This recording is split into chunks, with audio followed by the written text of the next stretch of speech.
Croeso. Croeso i'r Eisteddfod amgen. Bore da and welcome.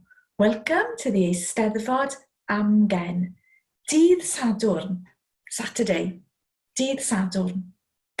The objective of these short lessons, bob bore, every morning during the Eisteddfod amgen, is to give you a Blas, to give you a taste of Cymraeg and maybe put some things into an Eisteddfod context as well. So these lessons are aimed at beginners, ond os ydych chi'n dysgu Cymraeg, falle byddwch chi'n dysgu un neu ddau beth bach newydd. If you're already learning, you may learn one or two new things as we're having a little bit of an Eisteddfod feel. Da iawn. Okay, so, yn gyntaf, first of all, I want to introduce myself. Helen dwi. Helen dwi. Helen dwi. Helen dwi. Nawr te. In English, we'd say, I'm Helen. In Cymraeg, we put our names first. Very self-centered. Helen dwi. Throughout these lessons, I'm going to be asking you to say things out loud. So please join in. So I'm going to give you a few names. You substitute those names instead of Helen. So Helen dwi, just repeat my name to begin with. Helen dwi. Bob. Bob dwi. Sian. Sian dwi. Gwilym. Gwilym dwi. Gwenan. Gwenan dwi. Da iawn. Not particularly useful at the moment, achos dyn ni ddim yn Tregaron. We're not in Tregaron introducing ourselves, but hopefully by next year, when you have learned some Welsh and you'll be coming I Tregaron, to Tregaron, we can use that phrase to introduce ourselves. Helen dwi. Yeah, now then, that dwi is particularly useful because that's how we speak about ourselves yn Gymraeg in the present tense. And eto, achos dyn ni ddim yn Tregaron, because we're not in Tregaron, this week we're going to be doing a lot of gwylio. Gwylio. Gwylio. And gwylio means to watch. Some of it.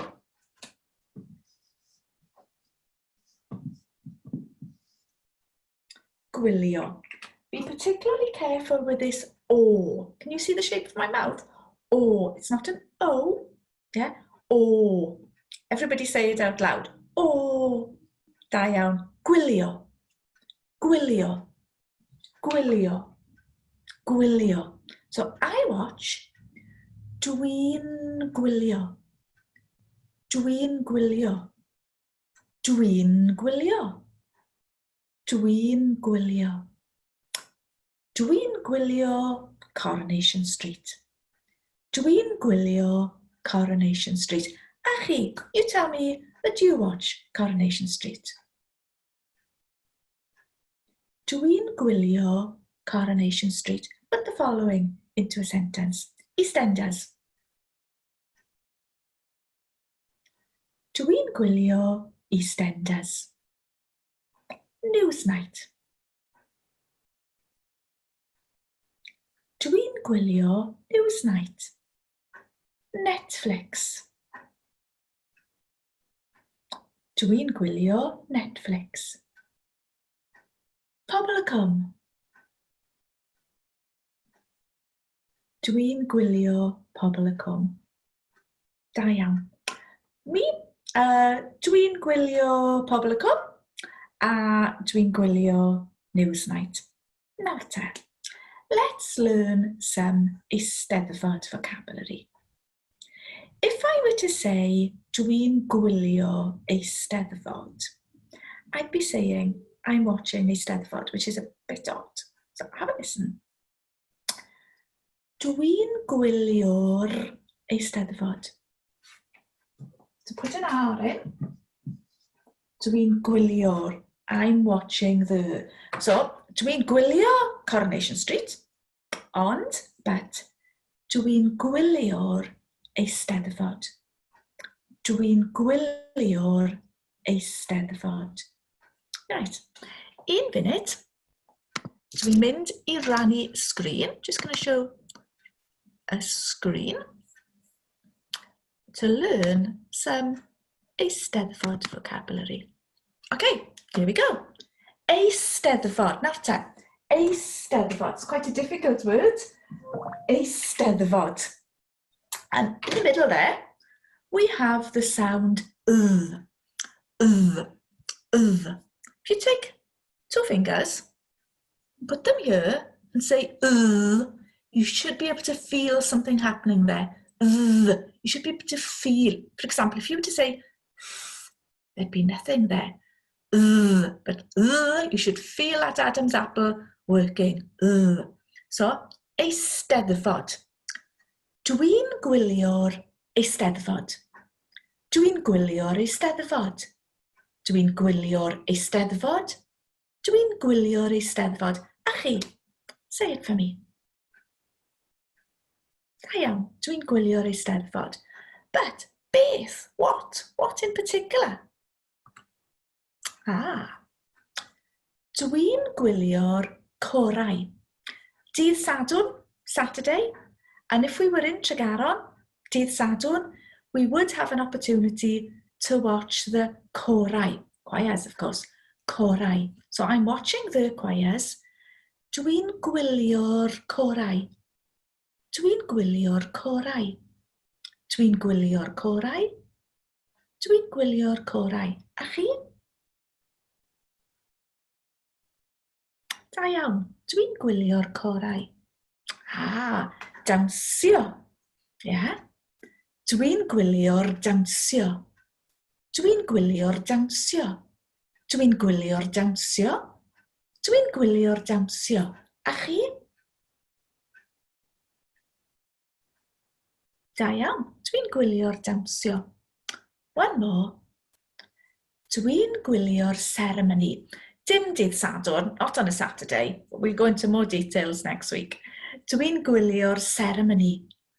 Dwi'n gwylio'r ceremony. Dwi'n gwylio'r ceremony. A chi?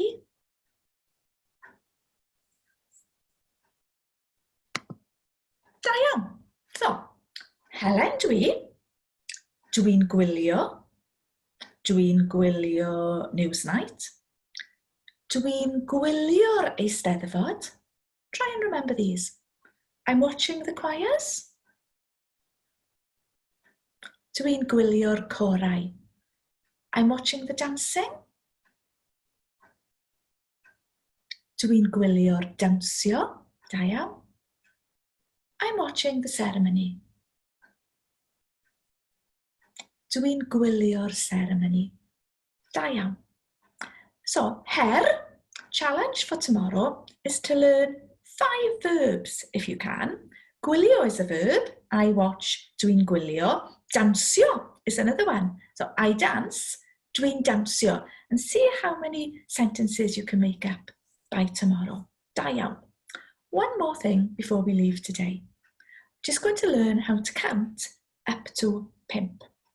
So listen. 1. 1. 1. 1. A chi? 1. 2. 2. 2. 2. You may know someone. Di Jones, Di Williams, Di Roberts, Di Thomas. This one is die. Exactly the same sound. Die. 1, 2, 3. Again, just like an English tree, but this time meaning 3. 3. 1, 2, 3. 1, 2, 3. 1, 2, 3. A chi? Da iawn. 1, 2, 3. 4. 4. 4. 4. Now that R at the end of a word in Cymraeg is really important. if we were in Tregaron, we would have travelled there possibly in our car. Yeah? We would have come from there really, really excited after a fantastic day in the Eisteddfod, and we'd be in our car. Yeah, car. Yn Gymraeg, dyn ni eisiau clywed yr r. We need to hear that r. So, pedwar. A chi? 1, 2, 3, 4. A chi? And finally, 5. 5. 5. 5. 1, 2, 3, 4, 5.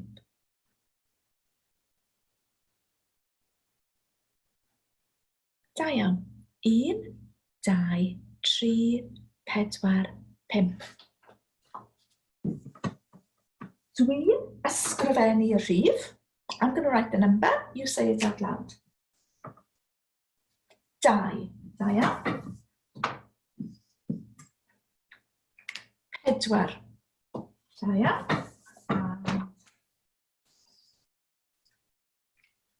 3. Da iawn. So, one more slide.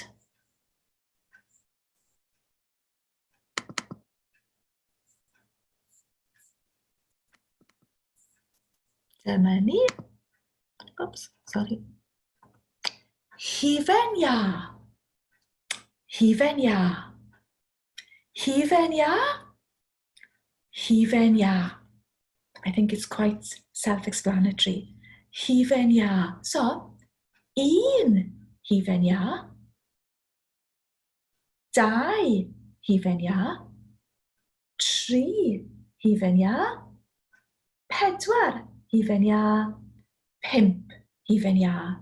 And hufen ia is always a fantastic feature on the Eisteddfod field. Y flwyddyn nesaf, by next year, you can order yours in Cymraeg. So tell me, 2 ice creams. 2 hufen ia. 2 hufen ia, please. 5 ice creams. 5 hufen ia. 5 hufen ia, please. And you'll see there that actually in Cymraeg, we only use the singular. So we just say 2 ice cream, 5 ice cream. And of course, 1 ice cream would be 1 hufen ia. Da iawn. So, recap. Helen dwi'n gwylio. Dwi'n gwylio Newsnight. Dwi'n gwylio Pobl y Cwm. Dwi'n gwylio'r Eisteddfod. Dwi'n gwylio'r corau. Dwi'n gwylio'r dawnsio. Dwi'n gwylio'r ceremony. At the very beginning, I asked you to say Gwenan dwi a Gwilym dwi. That's because they're 2 of the artists featured in the Eisteddfod Amgen. Take a look at the tea gwering and listen to the beautiful songs sung by Gwenan a Gwilym. Dewch yn ôl, join me again tomorrow morning at 10 o'clock, 10 o'r gloch. In the meantime, take a look at our website, not the Eisteddfod, but Dysgu Cymraeg, Learn Welsh, dysgucymraeg.cymru or learnwelsh.cymru. In particular, take a look at our Cwrs Croeso, our welcome courses, and our entry course, Uned 1, Unit 1, where you can recap on some of the things we've done today.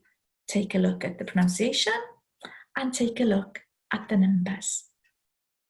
Diolch yn fawr. Helen dwi. Hwyl. Gwela i chi fory. See you tomorrow. Hwyl.